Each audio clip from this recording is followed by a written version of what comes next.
welcome to another exciting episode of the Saturday Shade. I'm your host, Nene Kabutey. And today's topic is very interesting, and I think a lot of people can relate to it. And I tell people, everyone has their own definition, okay? So today's topic is actually talking about men vulnerability, okay? And is it a weakness?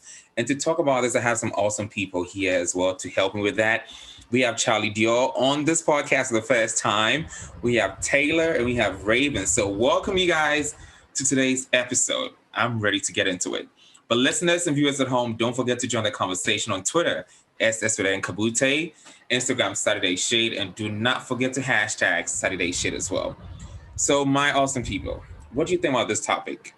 Male vulnerability. Is it a weakness? I want to hear y'all's take on that.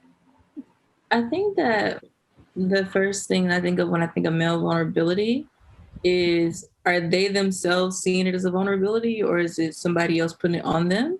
And then is it vulnerability or is it insecurity?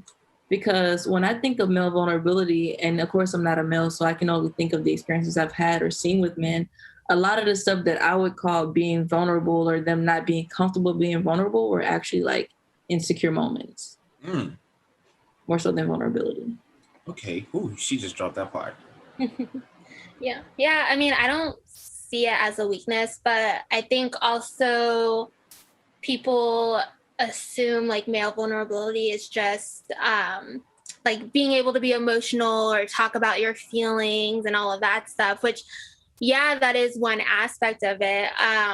But part of the way I got into this, because I wasn't supposed to be in this conversation, but you got it. I got to was because Kabutey brought it up to me, and I said, "Oh, have you checked out Justin Baldoni? He's from the Jane the Virgin TV show."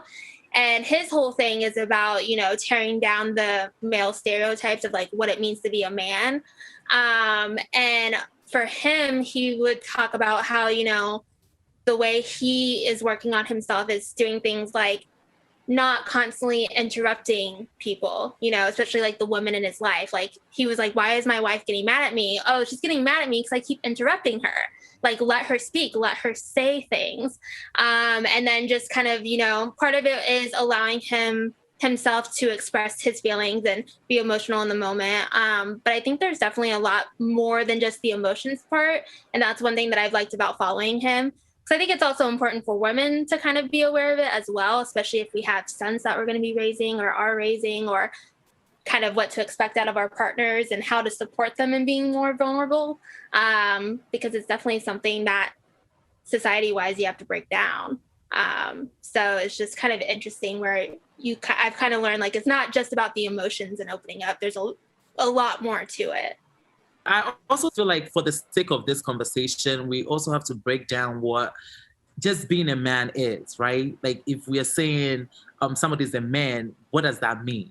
And also being vulnerable, what does that mean? And I feel like to be vulnerable means you are allowing other people to see who you are, right? It can be good, it can be bad, it can be ugly, but just breaking down that wall and allowing people to see who you are. Personally, I don't like being vulnerable because other people tend to use that against you when you're vulnerable, right? Yeah. And for me, it's also like, I'm scared to disappoint people with my vulnerability. So when I can tell you what I'm afraid of, and that might disappoint you. Like, oh, Charlie, I thought you were, this confident person, but you're afraid of the dark. Like, and all of a sudden, like you are looking at me in a certain way.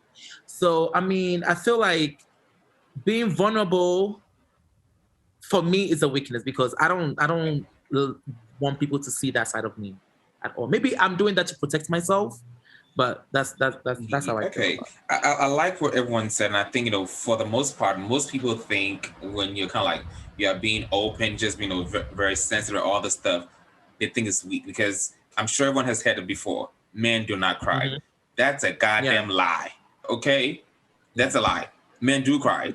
That doesn't make you weak. Mm-hmm. We all humans. I feel like there's this perception about a man has to be like the Rock. No, the hell not. They don't have to. And I think people just try to follow all that, like, oh, I need to be strong. And sometimes it's like you killing yourself. Like you don't even realize, but you're actually putting yourself in a very bad state where sometimes, like mentally, it's not healthy for you. You don't have to be hard. Like people, you can be as confident as you are. You don't have to be, listen, you got to be yourself pretty much.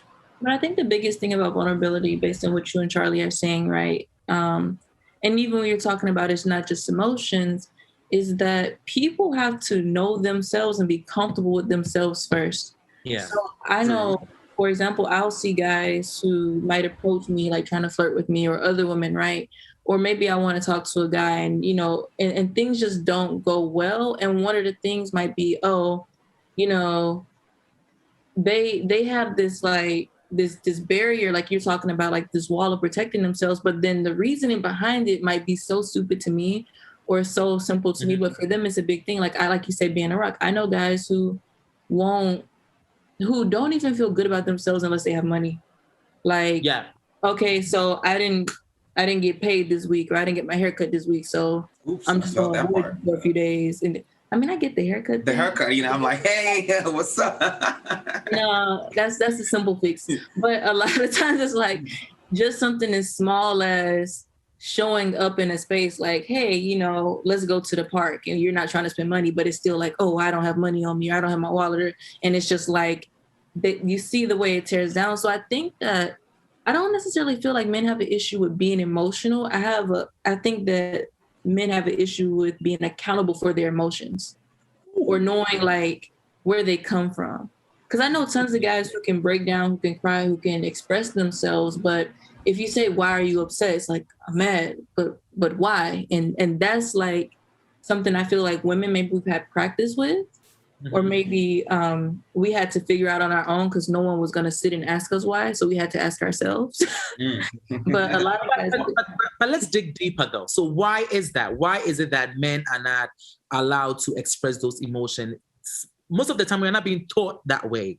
You know, from birth, you know, if a boy is crying, like you said, society or their mom or their dad would be like, don't cry. Why are you crying?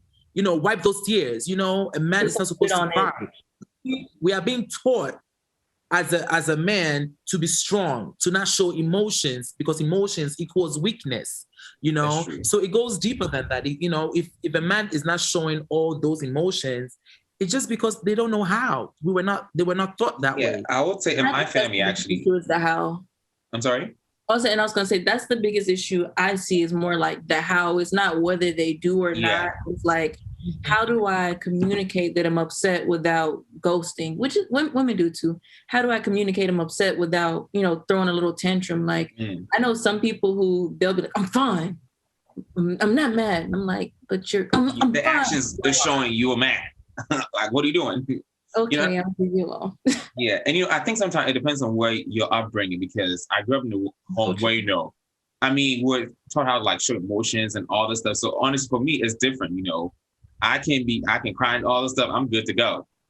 But I realized when I went to the boarding school. That's also. Do you feel like that's also like a strength to be crying all the time? I don't want any person, either a woman or a man, crying all the time. I feel like anybody want that. I feel like it's also like it's balance. That's what I was gonna say next. Yeah. It's a balance. So to be able to have that balance in your life. I don't want anybody around me that will be crying. Yeah, I mean, mine was a balance, and I mean, it's very good. I'm like, I can handle whatever, but you know, you're not gonna see me cry every freaking day. Like, what the hell?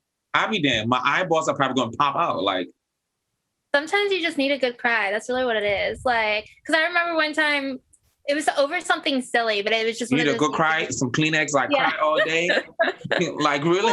Well, yeah, but it's just like sometimes you just need a good cry though, and like let out all the emotions, especially because like I'm the type of person, I let things build up. So sometimes I just gotta like go to my room, cry it all out, and then I come back and I'm ready to like get stuff done. Yeah, absolutely. I call it coming to Jesus moment, because I need to. Because if not, I'm probably gonna be throwing my hands, okay? Yeah. And in this modern day and era, I'm not trying to throw my hands to nobody. And get in trouble, which is probably the only reason we don't do it. But yeah. Better off. I mean, but it's good because I know when I went to the boarding school, some people were, I mean, it was just this persona, people like trying to be hard and tough, and I'm like, and I think it goes back to the whole thing about knowing who you are. Like, I know so many guys who are confident in themselves, and it's like, going back to when you say emotions and vulnerability, or like, you know, what we associate with being men, that's a very cultural thing, because true. What I saw, you know, like as a Black American woman versus like Ghanaian or either like white or whatever, is that we were kind of taught to support Black men or support men in general in a way that we allowed them to be weak without letting them know that they were being weak, right? So we're gonna allow you to be emotional, but we don't want to let you know that you are. Whereas when I was in Ghana, you know, I have friends that, you know, will get upset and start crying and ask for a hug. And nobody judges them. They just laugh and then they get a hug, or they, you know, they shake their hand and somebody gives them food and they feel better and it's over. Not the food. Literally, anytime somebody food, oh, I just need something to eat. I'm hungry. Oh, this, and this. And it's like, it's a simple way, like you get like a small act of kindness. Whereas here it's like, I think going to the point I'm trying to make, I think that the people around them, like for example, if you start crying, I wouldn't even know what to do. I'd be like, yeah, I know what you mean, because sometimes people be crying. I'm like, oh, so what do I do next? Like, what you want me to do? And it's bad, like, but it's like in some cultures, like if my son starts crying, I offer him something. Like, oh, you need a hug? Do you want food? You know, like the other day he fell on a trampoline and he had a black eye, but it didn't. You know, it doesn't always come up fast. And I was like, oh, put some spit on. I was like, no, he's upset. Something's really going on. They're like, oh, he's just cool. I was like, well, whatever you want to say, I don't really care because it's my child. You know, then the next day everybody's apologizing because they saw his eyes like black because apparently one of the kids bumped into him. But what if we skip past that part and just say, hey, are you okay? Do you need a moment? Mm-hmm. And I think that's a lot of people actually missing that phrase, are you okay? You know, and you know what? This is America. So I realized that word is very triggering to some people as well. Okay. Especially to Black men. It's like, are you okay? It's like, yo, calm down. So it's like, but then again, I was telling you, it's about the tone and where you say it. I think that the thing is, when we talk about people who are vulnerable or who aren't vulnerable, those people are usually the ones with a lot of insecurity. Not vulnerable like, oh, I'm going to tell every stranger my business. No. But I mean, in your very intimate relationships, like your partner, your mom, or like whoever you're close to and you have a relationship with, regardless of what the title is, right? Those are the people who you should be able to be vulnerable with, right? Yeah. And so, you know, I might ask a friend of mine who I have a good relationship with, hey, are you okay? Or even I might say it in a certain tone, right? And they'll get it. But then I might just be walking around and I see somebody struggling. Hey, you okay? What you mean, am I okay? And I'm like, okay, I'm going to need you to stop projecting. I was just asking. I guess I should have had a good relationship with you before I expressed concern. But a lot of that, too, is like people are so used to people always wanting something that it's like, do you really care? Or are you trying to trick me? That's a question. Do you really care? Or what do you want? Like, what do you want in return? What do you want? Like when people ask like, oh, how are you? It's like, do you really want to know? Or do you just want to hear me say, oh, I'm doing good, thanks. How are you? And then I say that every day. Do you really want to know, or do you want to hear what I should tell you? Exactly. That part, yeah. There's been times where I've told people how I really am, and just in their response, I can tell that's not what they were looking for. And it's just like, well, then why'd you ask how I was? Because I was telling you, and I thought we were good enough friends that I could tell you how I am. So, and I think, you know, most of us actually, I think in general, when we actually go like, how's your day and everything, we expect them to say, oh, it's going well. But it's not always. Or sometimes you will say, listen, I've had a bad day. Isn't rough. This and this and this happened. But it's like when people start to like express themselves, you're like, oh, that's too much of drama. No, you ask them, how was your day? Yeah. And they're trying to tell you this what happened. Boundaries. Like, I know for a fact that, like, when people know me, like, if I'm talking to you and you say, how are you? I'm like, oh, do you want me to say good, or you want to know how I really am? And if somebody says they want me to say good, I'm like, oh, good. You know, I don't get mad about it. You move it, yeah. And people laugh. But it also depends on how the person asked the question. The tone. That's what I tell people. Tone is very important to me. Yeah, it's the tone. So if you say, how are you? Like, good. No, like, how are you? Are you? And some people are really tone deaf. No matter what you do, it's like they're gonna lash out. It's like it's all right here.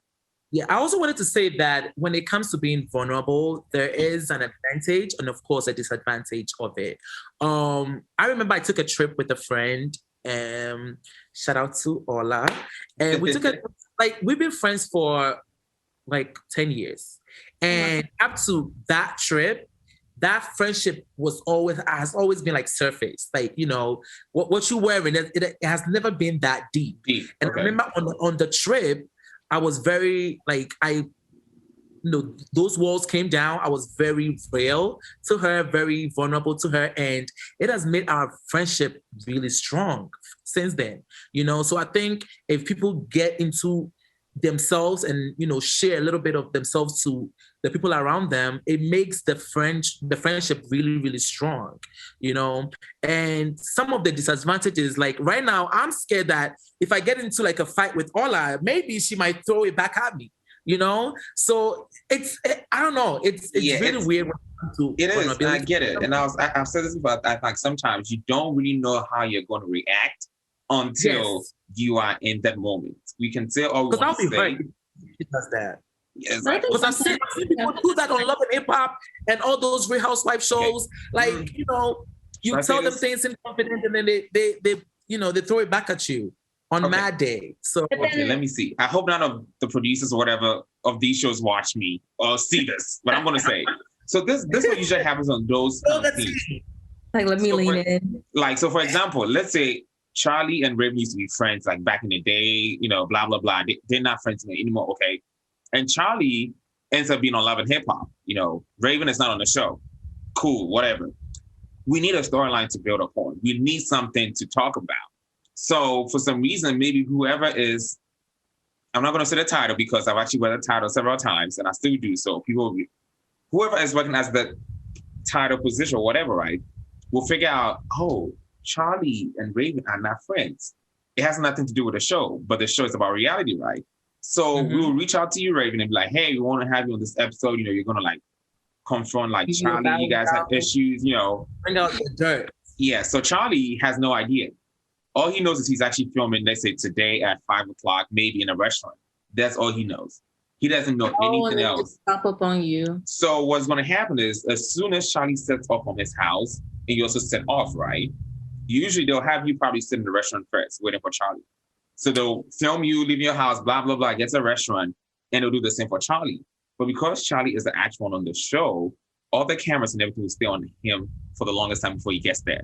And the first reaction he sees, like that when he sees you, is what happens on TV.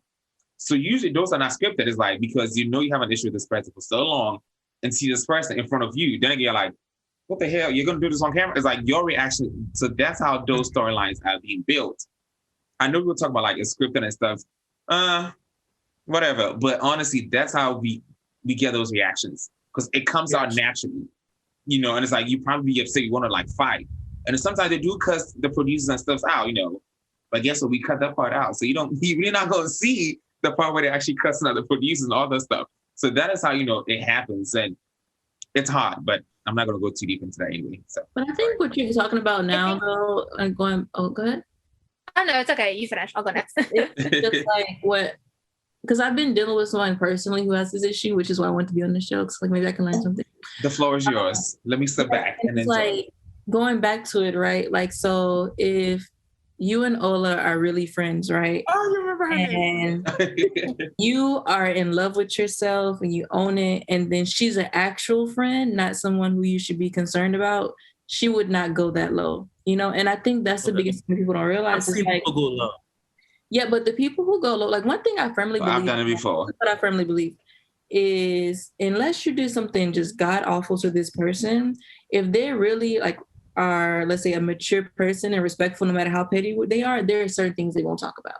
You know what I mean? Yeah. Like there's gonna be like you might talk about the way you look, where you come from, but we're not gonna talk about your trauma. You know, we're the trauma is like way too deep to go into that. And I think that one of the biggest things that I see, like with a lot of guys, or just people over here in general, right? Like when I deal with people who are African from the continent, or like let's say even like Asian different stuff like that grew up there, not here, not in a Western mentality. There's not this concept of we're gonna get into an argument and we're done. You know, here is like if I don't like you, I'm blocking you and I'm leaving you alone, right? And all my friends gotta hate you too. And all my friends have to hate you too. Whereas sometimes I'll like, because on the outside looking in, what it looks like is like, oh, like I got into an argument with one of my friends and everybody set us down and we had to talk about it. And it was like, you people are better than that. get along. And it's just like, oh, I don't have these kind of skills. I wasn't raised to have those kind of skills. So you see that like here, I think you have more to lose by being vulnerable because you don't know how to pick the right people. It's not vulnerability itself, but it's more like I was saying when I first started is it the people on the outside making you feel bad for being your true self? Or is it true yourself like, oh, I don't like this about me, so I can't tell people that thing, you know? Wow, you broke that down. Yeah. That's say something. Yeah. I think it's also, well, I was watching a video. I think Janice said this in her most recent video. I can't entirely... On the jump off? Yeah. Shout out to Janice with the jump off. I'm pretty sure she said this, and it really stuck with me because she posted a video that was very vulnerable. And then she posted another video a week later, saying how like she kind of was scared. It's like, what if someone could use it against her? And she was just like, but also I shouldn't give people that power to use it against me. And that really stuck with me. I was just like, you're right. Cause I'm someone where I open up pretty easily to people and stuff. And there's been a few times where I've kind of learned to regret it, but then I'm like, well, why am I giving them that power? Cause I know my weaknesses. I know my flaws. Do I like to admit it sometimes? No. But it's all like, good. We all do it. Yeah, but at the end of the day, like I know where my weaknesses are, so you can throw them at me all you want. Like I know you're not telling me anything new, so it's just like how's that gonna hurt me and everything. So that really stuck with me. So I think it's definitely choosing the right people to be vulnerable to. I definitely think that is important, but also not giving them the power to then take your vulnerabilities and use it as a weapon. So I think that was also a good point she made. Yeah. And I said this on one of my episodes, I saw a meme that says, just know if you want to what's the name? Damn, I forgot. So pretty much it was like, if you go low, I'm going to go to hell or something like that. Some shit like that. Sounds about right. I don't bother people. I feel so seen. Yeah. I was like, I forgot it was like, just so you know, if you want to do something like, I'm going to go to hell, like, if you want to be petty, I'm going deep down, we'll go. And that's me. Yeah. I can do that. I don't wake up to do that, but I can do that. Have I done it before? Absolutely right. Because the person crossed the line, not only crossed me, but crossed people in my family and stuff. So I'm like, guess what? We are going to go to hell. Michelle Obama says, when they go low, go high. I'm like, Michelle, I'm sorry. I got to hold on to this. I'm going deep down. Because the thing about it is, what I realized too is a lot of people have no practice with boundaries. They have practice with manipulation, right? Say that. So they might say like, oh, for example, I saw Just Hilarious post this horrible thing about how, well, let's just say Instagrammer, if we can't say her name, post this horrible thing about how like, oh, the dude fell asleep before she wanted to have sex or something like that, and how she kept trying to wake him up. And I was like, that's sexual assault. Like, first of all, and you're putting this out, like, so, but if a man was trying to do it, you would very well understand. Right. Like, I remember I was at there's a Nigerian artist called Burna Boy. I'm not sure if you all know Burna Boy, but I was at his show in Houston, and he's on stage, and this woman reached out and grabbed his penis. And like, they all and he's like trying to back up, he's trying to play cool, but I was just like, we understand very clearly that if that was Beyonce on stage, we shouldn't be trying to grab her vagina. So it's you can't even try it. you're not gonna get that. This is before he got big. This is before he got really big and he had all the security. Beyonce's ass on the stage once, and that was years ago, right? She got them together. She was like, and turn around. I remember that video. She turned, yeah. Yep. And Rihanna actually used a mic to like knock someone down. I remember the video too. But there definitely, I feel like, is a double standard. It's like, okay, so men can't do it, but women can't. And I just don't, it's just like, that's fact. Yeah. It's like, no, women can do sexual assault as well. Like, I'm not sure if y'all saw that Bridgerton series, but there was a scene where she assaulted him. And I was like, why is no one talking about this? This scene is wrong in every way. It was so disgusting. Honestly, I feel like I did like I think what the show was supposed to do. Mm-hmm. Yeah. Well, and I read the book, so I wanted to see if it was in the book, and it's not in the book. Oh, yeah. So they created it themselves. Mm-hmm.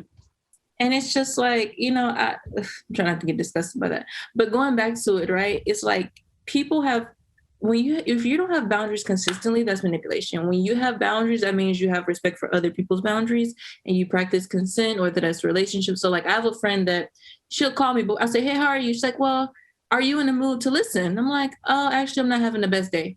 Or, oh yeah, I'm here. I'm not doing anything. My son isn't with me, so we can talk about it, right?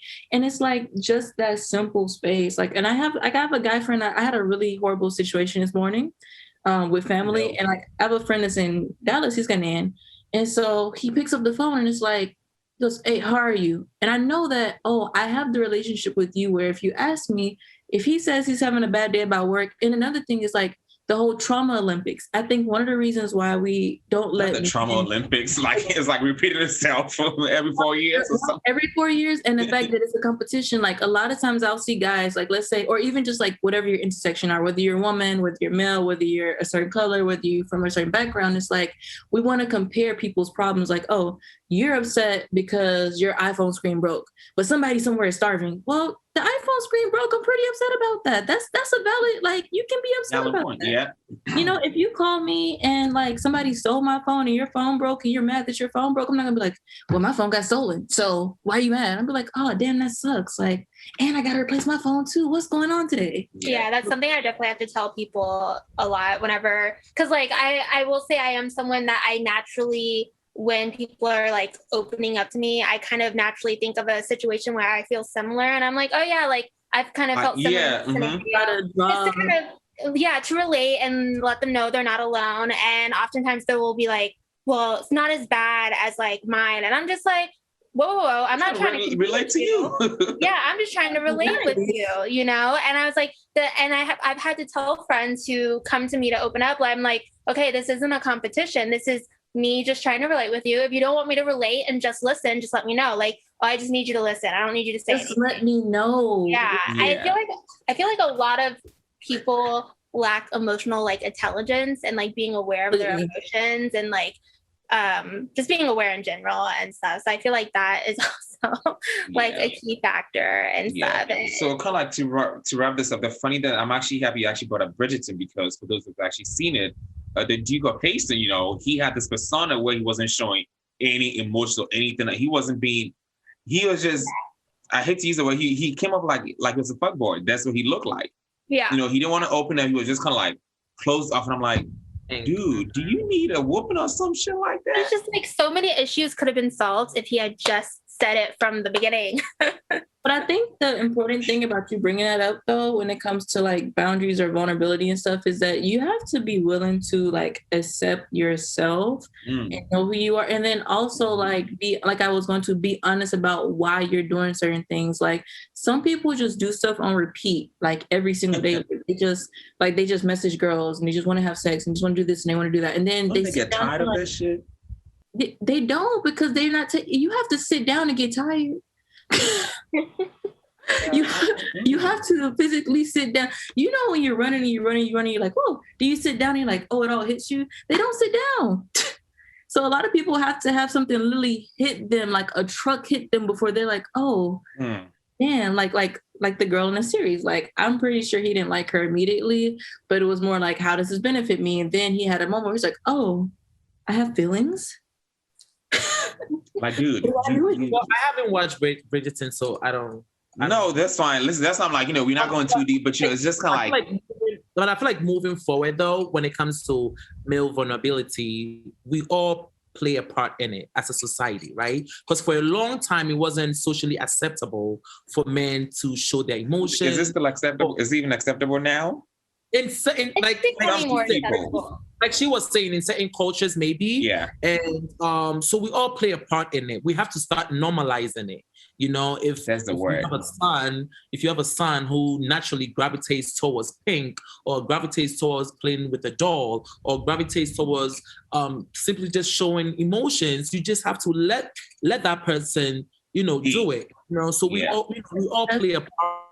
We all play a part in it, and we have to start normalizing it and socially accept it. And that's how, you know, it will get better. If not, Mary had a little lamb.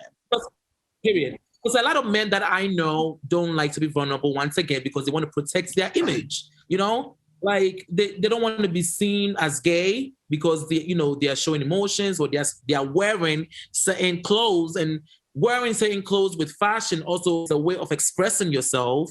And they don't want to do that because they don't want it to seem gay. So we all play a part in it, and we all have to be responsible and stop normalizing it. That's all I say. And I have guy friends who are, openly vulnerable and, talk about their emotions and stuff. And people assume they're gay, or they can't get a girlfriend because the girlfriend wants a strong man. So I think I agree with agree with you in that it's both on men and women, or everyone, all. Yeah. The whole spectrum, because isn't that so strange though with what you're saying? I'm so sorry to cut you off. Isn't that strange with what you're saying? That a lot of people associate a man showing emotions as weakness, and weakness equals women.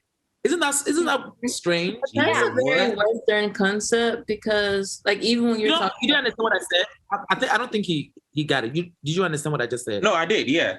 But it's such a Western thing, because I think about when I was in Ghana, I really like to study the traditions, the traditional faiths, religions, guys, all that stuff, like the colors.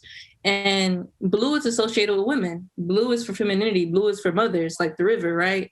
And then you see the sea is green, and that's for health and stuff. Whereas here, I know so many guys who love to wear yellow and love to wear pink because it looks fabulous on their skin tone. They're darker, so they love to wear bold, flamboyant. And they were never conditioned that, oh, this is a bad thing. And so I even look at with my grandmother, and my grandmother, my son's great grandmother, which is my grandmother, she has a hard time sometimes. She'll be like, oh, don't let him play with that doll. And I was like, why can't he play with the doll? And I'm like, if he wants to play with the doll, oh, he needs to do this and that. Or, he'll earlier he told my cousin, my little cousin who has a lot of hair like he does, oh, we need to get a hairstyle. She's like, what you talking about, a hairstyle? I'm like, he can't want to look nice, and I think that's kind of the other thing too, is we're so early to categorize people. I always get told that I'm so masculine. I'm like, well, there's feminine strength and there's masculine strength. Women can be strong in one way, men can be strong in another way. Anybody can be strong in everybody has their own strengths and weaknesses. So whereas I might not be able to open up as easily as some guys, that doesn't make me masculine or powerful. That just means maybe I need to go talk to somebody too. We all need to talk to someone. Honestly, and on that note, we all need to talk to somebody, okay? I think therapy is actually good. Okay, I need to go get some help. It doesn't make you weak. Because I think a lot of things we do, people always want to associate when you do this, you're weak. No, it does not, okay? Get in tune with yourself and know how it is to show emotions and different things. I just want to say thank you guys so much for joining this episode. This was very, I don't even know the word to use. It was insightful. I just need people to listen and listen well. And I hope this actually changes some people's perspective about how they think about weakness and all this stuff, because I'm not going to say the word I want to use. But listeners and viewers, thanks so much for tuning in and listening to Saturday Shade. Always remember, Saturday Shade is all about the fun.